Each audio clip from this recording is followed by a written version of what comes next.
ไปน้ำกันแต่ประสิหูเจ้าซื้ออยู่ห้านหนึ่งเจ้าซื้อคอยสิไปเปลี่ยนเขาสิหูจีว่าคอย เปลี่ยนเพื่อนนี่ฮะ อันใหญ่ ยัดใส่ตอนลงแหละ โดยสบายดีเด้อพี่น้องเด้อโดย สบายดี ขาย เจ้าพ่อนี่ก็ได้ โอ้แสดงว่าเพิ่นเยอะหาเวียกให้บ่าวหนงบ่ สักยาเด้อสักยาดีเด้อ ระยะป่ะ ยาจะได้เศร้าขั้นเด้อวันนี้เด้อโอเค ใช่ป่ะ โอเค ใช่ป่ะ โอเค แสดงว่าเขาเจอตกลง ใจอยู่ โอเค ยึดตัวลูกเด้อเข้าไปในเมืองเลยยะแลนได้ ป่ะมันเคยเข้าเมืองบ่เนี่ย นี่เคยบ่ ไป ซั กยาปัสสาวะดินแห้งปัดเอาอีกแล้ว บอกเดี๋ยวบอก เข้มจักเสืออะไรมอนี่ แม่แล้วเอาแล้ว สองคนน้องก็ไม่ จับไว้ซอยหน่อยเด้อ ทั้งห้องทั้งไห้ทั้ง ขอเห็นยาเขาชักวันคอยหายเคยว่าผู้ชักให้เจ้าจะผู้ชักยาอยากชักเขาว่าเก็บ เป็นเต็มเพิ่นสิไปซักยา เมื่อก่อนนี่จะไปซักจะเข็ม สอง 2 มึงโนตีจะมันแห้ง สิดีแล้วเนาะจะมิงนี่ใส่จะเข็ม เข็มนึ่งหรอ เด็กน้อย ข้าว เนาะ เข็มนึ่งชักเอลิติกระชองเลย แสดงว่าเจ็บหั่นก็เลยว่ามา มาเลยเราเล่น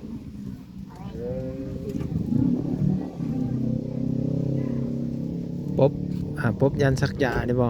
แม่น ข้าวเต็ม บ้าสโล บ่แม่นปกหั่นไอ้ลาวดอกเป็นยานเข็ม เด็กน้อยบ่ว่าแหละ เจอเวลาหรือเปล่า เข้าไปพุ่นบ่บ่ล่ะเมืองสวนพุ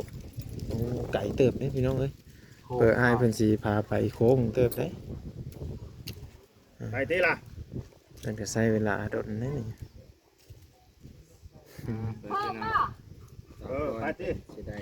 ฉีดยาซักยาอีก ที่ ที เรา นึง อยากให้หนูเราให้จุกมีไปก่อนเขาไปดำหลังใคร ไปกับ เมื่ มั อน คือ ไอ้ที่พาไปที่เราจับ มันมีรถจักร ขา รถไงอันนี้ยังมันที่มันหยาด ใครอยาก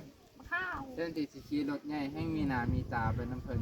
เป็นรถคายงคายาให้ ไปเละได้ปะเนอะ ไปเป็นของคู่อ่ะจ้ะ เห็นอยู่บ่เอามีเห็นซ้ำ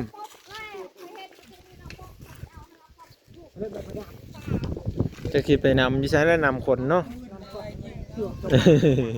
ว่ามี GPS นำได้ตัวนี้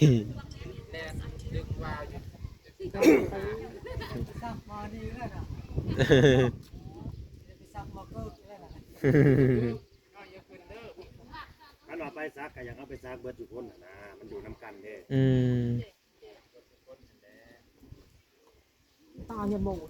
เจ้าไหนเนี่ยเรื่องหมดก็เรียกจุ๊ะ ข้างแต่สรุปไหนเตะโจ้เลยพ่อเขาเนี่ย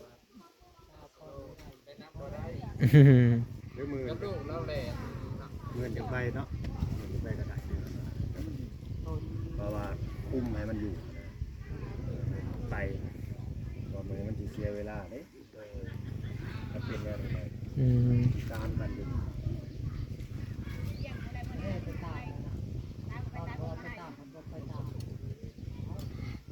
เราหูจักบอลลูกเราไปนั่นเราเด้งไปเสือเลยเนาะ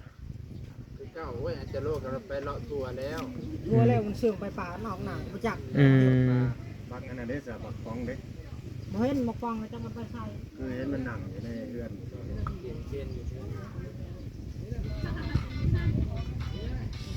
เป็นนักศึกษาแบบนี้ ไอ้เป็นสิพาครอบครัวไอพรวิไลนี่แหละไปนะไปซักยาทุกคนไปซักยา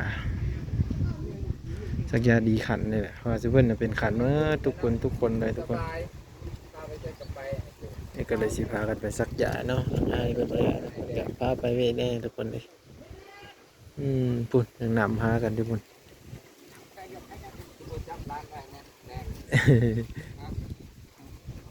มาแดงคือไปจับร้านได้น่าตึงนะป้านะป้าจะได้ มอกือนี่ปอเลย ฝากชนเด้อไปสักยาเด้อโอเคบ่โอเคโอเคเนาะฮะ สักยา ใกล้บ่มึงชนสักเบิดดีเบิดทุกคน ติดเลยเนาะเกาติดขันไปเลยเด้ อ้าว ลมแห้งๆเลยทุกคน เจ็ดสักซื้อสักยา บอกกูจีดดอก ยืดสรุปเด้ออย่าแลนเด้อเดี๋ยวเอากินอย่าแลนได้ จะว่าลงแต่รถแล่นเลยท่านโยก ตอนรถแลนก็อย่าแลนลงจากรถได้ คือสิไม่มีเหตุการณ์นั้นเกิดขึ้น หรือว่าคุยจับนักกบฏทันเลยเคยยาเจตอนซักยานั่นแหละฉีดยาแอนนอนบนตัวฉีดตกใจออกมาน้องนั่งฉีดยาพลิกมาก เข็มฮัก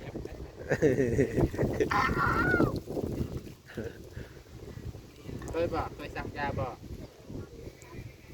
ปะยาปะ เคยสาวพรกำนันลูกจับยืดฉีดได้ ผมมานะเอาเที่ยวเอา มาบอก ที่ไม่อยากจะซื้อลำนี้ก่อนจะได้ก่อน ผมจะได้ไป กา แล้ ร ว เป็นไง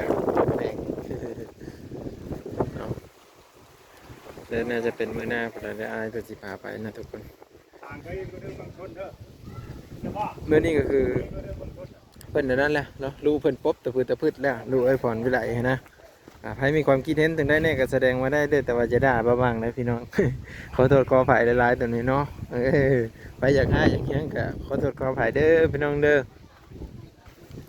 เดี๋ยววิดีโอหน้าถึงพ่อกันใหม่เด้อทุกคนเดี๋ยวเอาไปสอบถามทางผู้เฒ่าผู้แก่ก่อนกินข้าวกินน้ำแล้วระบบหรือว่าจะได้เนาะไปปุ๊บโหเสียวๆอยู่ทางเถิกไปได้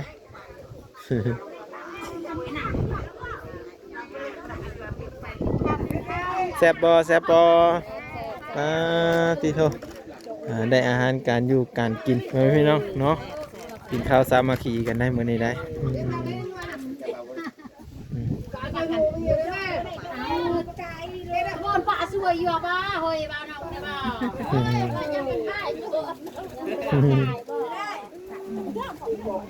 เพิ่นป๊บแล้วไม่ได้ไปส่งแล้วเพิ่นป๊บแล้ว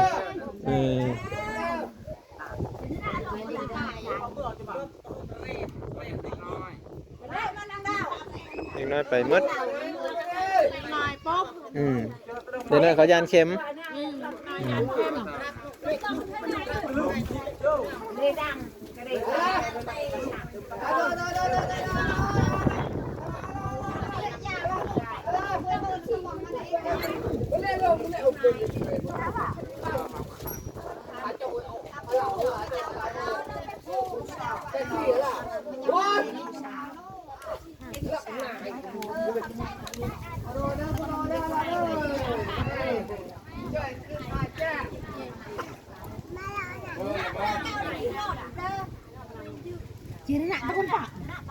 แต่เบิร์นเปาะเด็กน้อยเขาไปลิ้นแล้วคุณเขาพบนะเดี๋ยวแม่ผู้ไปนำกับผมมีเห็นลูกซ้ำ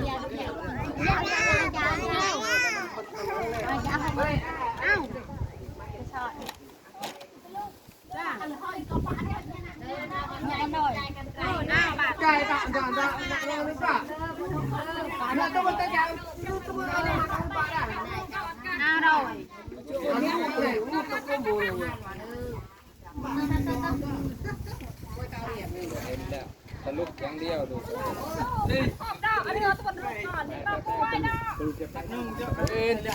ำไมมือ อื่นคนสิมาใหม่ เอาเลยไม่จานเลย รอเข้าดี เอาเลย คนมาลองหลบจอบบ่หาหลักหาเจ้าก็ตา ๆขับดี เอ้า บ้า ท่านเขาบ่ซักยาให้เขานอนนอกบ้าน เจ้านี่เด้อเจ้านี่เด้อ ใจเย็นใจเย็น เบิ่งในผู้ต่างหลังอะมันนอน สมิงนอนแล้ว จะมีก็คือรับ